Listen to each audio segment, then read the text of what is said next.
Bonjour à toutes et à tous et bienvenue dans cette vidéo sur Excel. Je suis Mathieu du site tutooffice.fr et aujourd'hui nous allons commencer ensemble à créer un planning.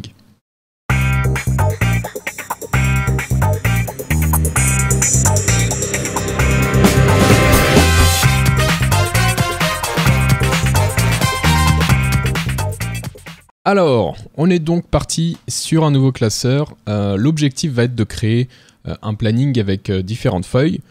Ce qu'on va faire dans un premier temps, c'est définir justement les objectifs qu'on va avoir dans ce classeur. Donc ça va être un planning avec 5-6 personnes à répartir sur ce planning. On n'aura pas de système d'horaire, mais on va faire la distinction entre les jours de la semaine et les jours du week-end. Et de ce planning-là, on va essayer de ressortir des choses. Donc ce qu'on va faire déjà, c'est définir ce qu'on va avoir comme onglet. Donc moi j'aime bien fonctionner avec un onglet par mois, ça permet de mettre plus de choses par mois et après de regrouper ça dans un onglet total en gros. Donc on va faire déjà un onglet janvier, hop. Et on va faire uniquement janvier pour l'instant et une fois que janvier sera terminé, on pourra le dupliquer et appliquer aux autres mois de l'année. On va faire hop, au début un onglet total disons. On va avoir la liste des agents. Ensuite, on va avoir un onglet que j'appelle paramètres, que j'aime bien faire, dans lequel on va avoir en gros, ce ne sera pas du tout un onglet visuel, mais c'est un onglet dans lequel on peut avoir typiquement les jours fériés de l'année pour pouvoir les récupérer automatiquement dans les onglets des plannings et tout ce genre de choses. Donc là, pour l'instant, j'ai rien en tête, mais petit à petit, s'il y a des choses à rajouter, on va les mettre là-dedans. Donc on a total agent, je vais regarder un petit peu ce que je me suis marqué. Bon, pour l'instant on a une bonne base. Ce qui peut être intéressant à faire, c'est d'avoir un onglet planning à imprimer. On va mettre planning juste. Hop, voilà. Alors pourquoi j'ai un onglet planning? En fait le planning janvier, il va être utile pour moi qui vais réaliser le planning. Mais il faut se dire que ce planning, après, il va servir à d'autres personnes. Donc la feuille planning, elle va me servir à soit imprimer, soit envoyer par mail, ou peu importe la manière dont on le partage, aux agents directement qui vont être concernés par ce planning. Donc en gros, ça va être une feuille dans laquelle on regroupe les informations nécessaires avec une mise en forme particulière et qui va être visuellement facile à lire pour les agents, justement. Hop, et on commence avec janvier. Donc, ce qu'on va vouloir, c'est avoir ici, en gros, les jours de la semaine. Donc, on va faire ça, hop. Donc, on va partir sur une base de 31 jours. On verra qu'on modifie ça un peu plus tard. Hop, je suis à combien? 32, ok. Là, on fait ça déjà pour avoir une base. Hop. Alors, ce que je vais faire, c'est juste redimensionner tout ça. On puisse le voir, on va se mettre à 35. Voilà. Ensuite, donc dans l'idée, on a agent 1. Et si je fais déjà des fautes, agent 2. Hop, on va faire 5 agents. Voilà. Comme ça, on a une base. Donc, ça, c'est le mois de janvier. On va le fusionner. Et tac tac, on va déjà commencer. Donc, vous voyez, c'est vraiment ma façon de penser. C'est je commence avec une base et quand je sens qu'il me manque un truc, on va le rajouter. Donc on va dire que ici c'est 2019 et le mois c'est le mois 1, donc janvier. Donc après ensuite tout ce qui m'embête on le masquera ou on fera des groupés ou des choses comme ça. Typiquement on va rajouter ici une ligne qu'on viendra masquer plus tard et qui va être la date vraiment formatée de manière date. Donc on va faire date. Alors date année, c'est celui d'à côté, le mois, hop, et le jour. Et je viens reformater ça, donc on va mettre les petits dollars pour pas que ça bouge, donc je ne veux pas que ça ne bouge pas du tout, ça ne bouge pas du tout, et ça, on va juste figer la ligne, hop, comme ça, on va voir juste si ça marche, ok, 2018, pas de problème, hop, va se remettre à 35. J'ai raté. Voilà. Donc cette ligne-là, pas d'intérêt de voir grand-chose pour l'instant. On va rajouter ensuite une ligne qu'on viendra masquer aussi et qui va nous servir de jour de la semaine. Alors, les jours de la semaine, on va le faire en 2 étapes, je pense. Donc, on va voir déjà jour-semaine. On voit un chiffre entre 1 et 7 désignant le jour de la semaine. Donc, tout simplement, on récupère la date. Et le type de retour, on va faire un truc classique. Donc, c'est de 1 à 7. Tac. Et donc là, théoriquement, alors, pourquoi ça me l'affiche pas? Je suis en date. Non, on va se mettre en standard même. Ok, on va figer la ligne au cas où. Et donc là, on a bien 2, 3, 4, 5, 6, 7, etc. Donc ça, c'est pas mal. Dans notre cas, ce qu'on voudrait aussi, c'est récupérer les jours fériés. Donc pour faire ça, on va déjà utiliser l'onglet paramètres. Alors, je vais récupérer... Donc en fait, sur Excel, on a des formules qui permettent de calculer les jours fériés. Je ne les connais absolument pas par cœur, donc je vais juste faire un copier-coller de ce que j'ai. Et on va voir ça ensemble. Hop, la page 1, ok. Alors, est-ce que j'ai bien... Ah, j'ai pas les formules. Alors là, je dois pouvoir le copier. Ouais, j'ai les formules. Ok, voilà, là j'ai toutes les formules. On va les voir une par une. Alors, désolé, ça a pris un peu de temps. Le temps que je me remette dans tout ça. Donc, on va mettre tout ça en date courte. Et là, on voit qu'on a automatiquement les dates. Donc, on va essayer de les voir rapidement, mais ça vaut pas le coup de s'attarder vraiment sur les formules. En gros, tous les jours fériés de l'année ont une méthode pour le calculer. Donc, le jour de l'an, c'est toujours le premier de l'année. Pâques, alors, je connais pas exactement la formule, mais ça nous donne, je crois que c'est le 3e week-end, enfin, je sais plus exactement comment ça fonctionne, mais c'est une méthode qui permet de le calculer. Le lundi de Pâques, c'est toujours celui qui suit le jour de Pâques. La fête du travail, pas de problème. L'armistice, pas de problème. L'ascension, donc c'est B5 plus 39. Donc c'est le jour de Pâques qu'on a calculé la fois d'avant, plus 39 jours. La Pentecôte, donc c'est 49 jours, c'est pareil. Lundi Pentecôte, 50, ok. La fête nationale, c'est facile. L'Assomption, pareil. Saint, tac, armistice. Ok, donc en gros, on a vraiment que Pâques qui nécessite un calcul. Éventuellement, je vous le mets dans la description si vous voulez le récupérer. Ou, de toute façon, vous pourrez trouver le fichier en téléchargement. Comme ça, vous pourrez regarder les formules et tout ce que vous n'avez pas compris ou qui nécessite un petit peu plus d'observation. Hop, on va se mettre ça comme ça. Et pourquoi je voulais tout ça? Alors, on va se faire une ligne pour expliquer. Ce que je voudrais, c'est savoir si cette date-là, donc la date du jour, est un jour férié ou pas. Typiquement, là, ça va être un jour férié.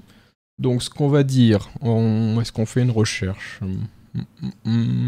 Donc, pour voir si la date du jour est dans les jours fériés, on va faire une vérification toute simple. On va dire NBC de la plage. Donc, c'est cette période-là. Ok, ça, on est bon. Et le critère, c'est cette formule-là. Janvier... Ah non, c'est pas bon ça. Hop, paramètre. V4, tac, tac, tac. Qu'est-ce que j'ai fait? Allez, on recommence. Donc, NBC de cette plage-là, point virgule. On retourne sur janvier et on cherche cette cellule-là. Donc dans ce cas-là, ok, il y en a un. Donc avec cette formule, ce que ça va nous renvoyer, c'est soit 1 si la date est dans la liste des jours fériés, soit 0 si tout simplement Excel ne trouve pas la formule. On va faire un test. Alors il faut que je fige ça absolument. Tac, tac, tac.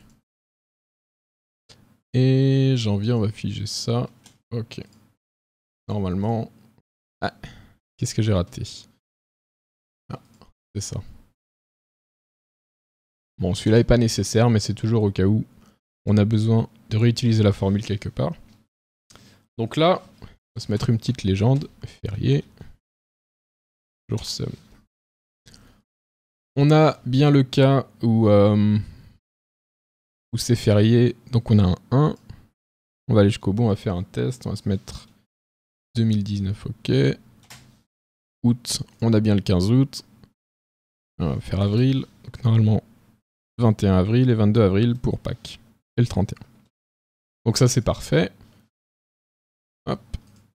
Donc maintenant l'idée c'est de combiner tout ça. Ce que je veux, c'est que on différencie bien les jours fériés d'un samedi ou d'un dimanche. Donc on va dire que le jour férié sera numéro 8. Donc on va essayer de combiner tout ça. Alors on va déjà tester si c'est un férié. Donc si NB... Alors je vais me faire un petit copier-coller, on va pas tout réécrire. Hop. Donc si... Ça, c'est la formule qu'on a utilisée juste avant. Donc, si ça va renvoyer un 1. Donc, si c'est un jour férié, ça renvoie un 1. Donc, on veut un 8. Dans le cas contraire, on veut qu'il teste le jour de la semaine pour que ça nous renvoie exactement le jour de la semaine. Hop, ça m'a l'air correct. Voilà, dans ce cas-là, on a 8. On va refaire le test avec le mois d'avril.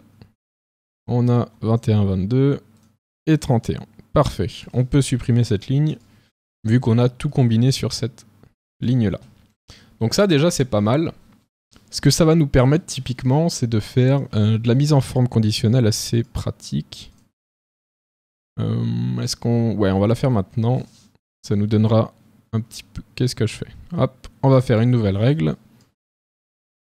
En utilisant une formule évidemment, c'est toujours plus agréable. Donc, on va tester la ligne 4. C'est le C qui va bouger.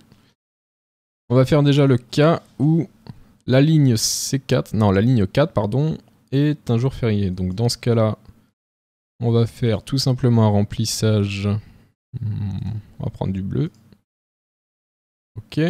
Donc là, on a bien les fériés. Et on va rajouter une règle. Une formule.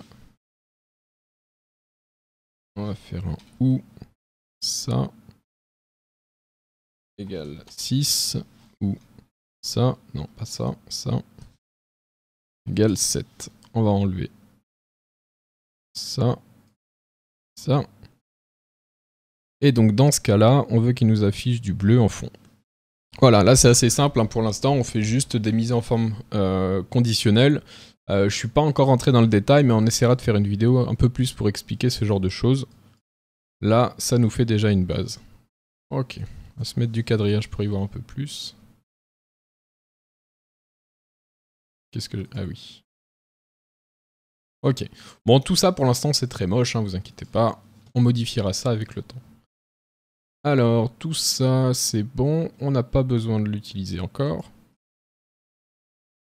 Et maintenant, on va réfléchir un peu à comment est-ce qu'on va utiliser ce planning, qu'est-ce qu'on veut en ressortir, etc. Moi, dans ce cas-là, ce que je veux, en gros, c'est que chaque jour, il y ait une personne, et donc que tous les jours soient remplis, et qu'il n'y ait jamais deux personnes sur le même cas. Donc, ce qu'on veut aussi, c'est pouvoir compter les jours fériés, les week-ends, on va compter tout ça ensemble, mais visuellement, on les voit. On va remettre janvier, par contre. Ok. Ah oui, c'est pratique. Si je change l'année, le but c'est de pouvoir réutiliser... Oh. Ah oui, je sais ce que j'ai fait. Le but c'est de pouvoir réutiliser ce planning d'année en année et qu'on n'ait pas de reparamétrage à faire à chaque fois. Donc pourquoi là ça ne s'affiche pas typiquement? C'est parce que dans paramètres, l'année ne s'est pas mise à jour. Donc ce qu'on va dire c'est que ici ce sera la base de l'année du tableau. Donc si je mets 2018, là les dates elles se mettent bien à jour. Donc dans janvier, je veux pas écrire 2018, mais je veux qu'ils prennent l'année dans les paramètres. Ce qui fait que si je change ici, on a bien les week-ends qui se mettent au 5-6 janvier. Non, annulé. Et le jour férié qui est bon. Si je mets 2020, on verra que en 2020, on a un week-end de 4-5, le jour férié évidemment. On peut regarder les fériés, c'est 12, 13 et 31. Jour férié, alors 12, 13, 31. Oh. Qu'est-ce que j'ai fait? Ah oui! Parce que là, il pense que la date, c'est le 1er mai, je pense.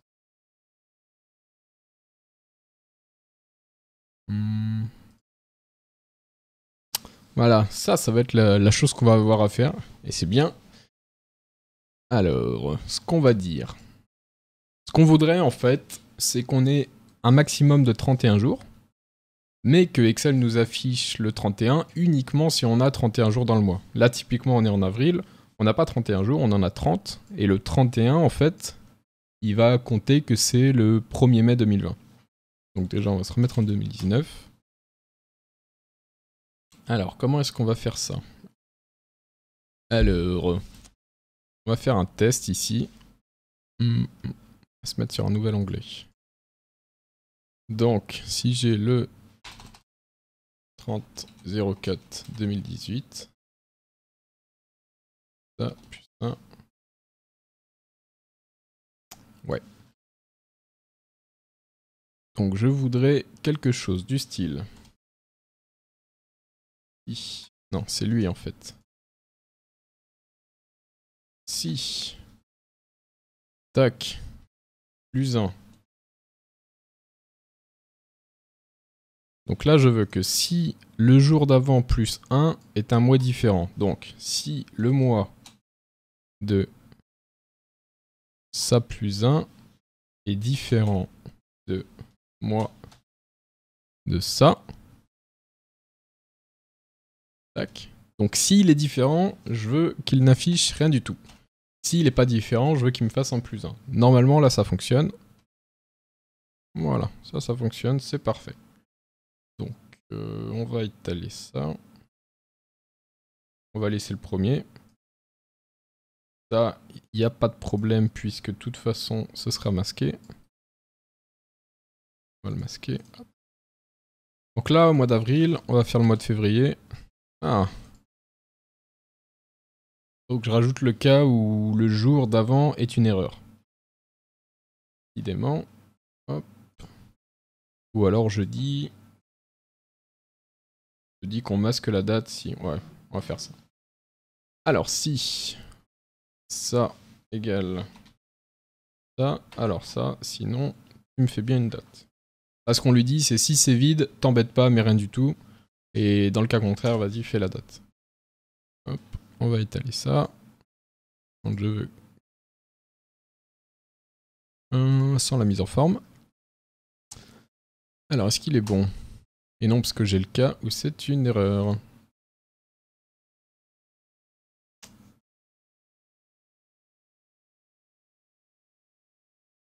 Alors, qu'est-ce qu'on va dire?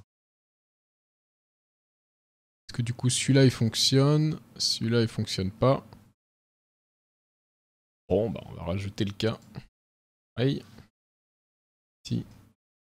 Tac. Tac. Alors, tac. Donc ça. Bon, ça, c'est le genre de problème qu'on retrouve assez classiquement. C'est vraiment plus de la mise en forme. Hein. Voilà, là, on a... Donc, ce qu'on a dit, en gros, c'est si la cellule d'à côté est une erreur, alors, enfin, c'est pas une erreur du coup, mais si elle est vide, fais du vide, t'embête pas. Et sinon, fais ce qu'on a dit juste avant. Donc, on va faire la même chose ici. On va lui dire que si ça, c'est vide, alors, t'embête pas. Non, non, j'ai dit, t'embête pas. Et sinon, tu peux bien utiliser la formule. Hop. Voilà, ça c'est parfait. On va pouvoir remasquer ça. Donc je repasse au mois de mars, on a bien les 31 jours. Au mois d'avril, 30 jours, etc. etc. Ce qu'on va pouvoir dire justement, on va rajouter une nouvelle mise en forme conditionnelle. Et dans ce cas-là, on va lui dire si cette cellule-là est égale à rien du tout, que je suis bien comme il faut. Ouais. si elle est égale à rien du tout, en testant toujours la ligne 2, les colonnes elles vont évoluer. Alors si c'est à, on va se mettre un gris histoire de signaler que c'est pas la peine de l'utiliser. Voilà, dans ce cas-là, on est gris. Sur le mois de mars, on n'a rien du tout. Sur le mois de février, on a les 3 en gris. On va remettre ça à 35. Ok, là on a déjà une base. Pas très belle, ça c'est sûr, mais on a une base sur laquelle on peut travailler.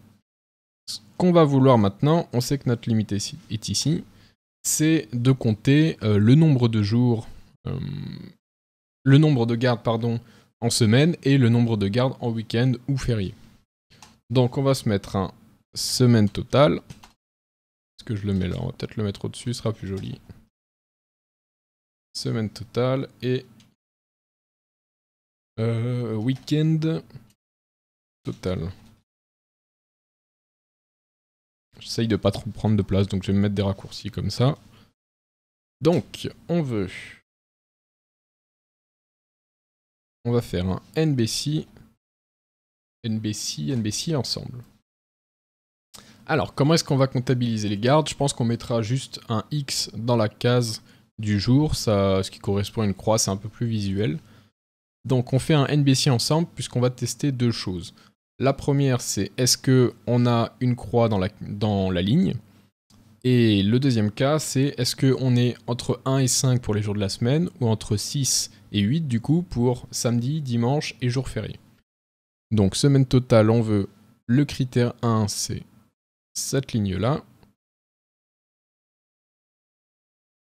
Et le critère, on va dire que c'est un X. Et la plage, et je l'ai masqué déjà. Arrête de les masquer. Ah, je vais pas pouvoir. C'est pas grave, on affiche. Donc je recommence. NB ensemble. Donc cette plage-là. Non, là. Par contre, je me suis décalé. Et on recommence. La joie d'Excel. Tac. Le critère, c'est un X. Le critère 2, c'est celui-là. Et donc là, ce que je voudrais comme critère, c'est lui dire, y compris entre... Donc si je lui dis inférieur à 6, normalement, strictement, ça veut dire qu'il est compris entre 1 et 5, puisqu'on n'a pas de négatif, de toute façon. Ça m'a l'air bon. Ah oui, il faut que je mette du coup les guillemets. Pour les NBC, c'est toujours un peu embêtant. Là, j'en ai aucun. Si je mets un X ici, il me le compte. Si je mets un X là, il me le compte pas. Hop. Ok. Ça fonctionne. On va faire un truc visuel tout de suite. Voilà. Ensuite, on va faire la même chose pour les week-ends. Alors, est-ce que j'ai... Ouais, il faudrait que je fige. On va figer les colonnes. Ça, ça, ça. Comme ça, je vais pouvoir faire ça. Donc, j'ai bien étalé ma formule. Et je veux juste du coup le cas où c'est strictement supérieur à 5. Et dans ce cas-là, je vais en avoir un ici, ici. Là, j'en ai 1 et 2. On est bon. Et pour les jours fériés, il faudrait que je fasse le test. Alors, pourquoi j'ai pas...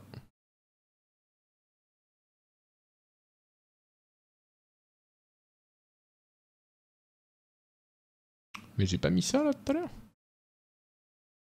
Bah, j'ai pas dû valider tout à l'heure. En fait, on travaillait en 2020. Ok. Voilà, je suis rassuré. Donc, on a bien le jour férié qui est compté. Là, on a les 2 jours de week-end. Et là, les 2 jours de semaine. Donc, je pensais avoir fait ça. Ok. Bon, bah, on a déjà une bonne base. Qu'est-ce qu'on pourrait voir d'intéressant tout de suite? On va faire tout simplement le total ici. Donc, ce qu'on veut, c'est avoir le nom des agents. Et après, comment est-ce qu'on va compter ça? On va rapatrier, je pense, les week-ends. Alors, tac. On va rapatrier... Ah, ce que j'aimerais faire, en fait. On va se faire le listing des agents. Avec, donc, nom et nom. On va dire téléphone 1, téléphone 2. Et pour l'instant, ça suffira. Ah, et on va rajouter. Hop, insérer. Non. Comme ça va nous permettre de voir une petite formule un peu différente. Donc, on va l'appeler... Comment on va les appeler? On va dire nom 1, 2, etc. Et après, on va mettre des prénoms. Bob... Fred... Alice... Camille... Et un autre garçon, on va dire... Emric. Prénom, nom... Hop, qu'est-ce que j'ai fait? Je ne sais pas. Donc, dans cette colonne, on veut qu'il nous affiche visuellement le prénom et un espace et le nom. Donc dans ce cas-là, on lui dit récupère ce qu'il y a dans la formule C4, ensuite mets un espace et ensuite récupère ce qu'il y a dans la formule B4. Je valide. Bob nom 1, ok. Ça c'est bon. Comme ça, dans notre total, on va pouvoir faire un plus, ou un égal bien sûr. On récupère ici le prénom nom. Jusqu'à 5 je crois qu'on a dit. Et comme ça c'est parfait. Si j'ai des modifications à faire un jour, je me rends compte qu'en fait il s'appelle pas Fred, mais il s'appelle Thomas. Le prénom nom se met à jour. Et dans mon total, pareil, j'ai la même chose. Ce qu'on va venir faire, c'est que dans janvier, faire exactement ça. Alors peut-être qu'on va pas mettre prénom nom parce que ça prend de la place. Si, allez. Puis on limitera à cette zone-là. Ouais, voilà. Allez. Je vous laisse un peu de place. Donc là, c'est pareil. Hein. Si j'ai des modifications à faire, je viens les faire dans mon onglet agent, mais jamais dans la fiche de planning, qui, elle, doit juste récupérer les infos dans les autres onglets. C'est pour ça que c'est important de faire ça, parce que quand on va venir dupliquer janvier à février, etc., on n'aura rien à modifier, en fait, sur ce planning. Dans février, ça viendra chercher les infos partout où il faut dans le classeur, donc soit dans ici la feuille agent, soit dans la feuille paramètres quand elle a besoin, etc., etc. Mais le but, c'est que dans ces feuilles janvier, février, mars, on est juste ici à venir mettre nos croix ou d'autres choses qu'on va venir ajouter, pour ensuite vraiment n'avoir rien à toucher. Et après, ces croix, on va venir les compter ici dans nos totaux, et dans les totaux général, on va venir récupérer toutes les infos pour avoir tout au même endroit. Donc ici, ce qu'on va faire, c'est juste pour l'instant récupérer les week-ends total. Et alors, on va rester dans le même ordre que tout à l'heure. Semaine totale. Et week-end total. Sauf que pour l'instant, j'ai qu'un mois, mais plus tard, on va être embêté. Bon, pour l'instant, on va juste faire comme ça. On va dire que semaine totale, c'est égal à celui-là, pour cet agent. Et week-end total, c'est égal à celui-là, pour cet agent. Voilà, on vient descendre. Évidemment, les autres n'ont rien pour l'instant. On va se mettre dx comme ça, dx comme ça. Bon, hop. Non.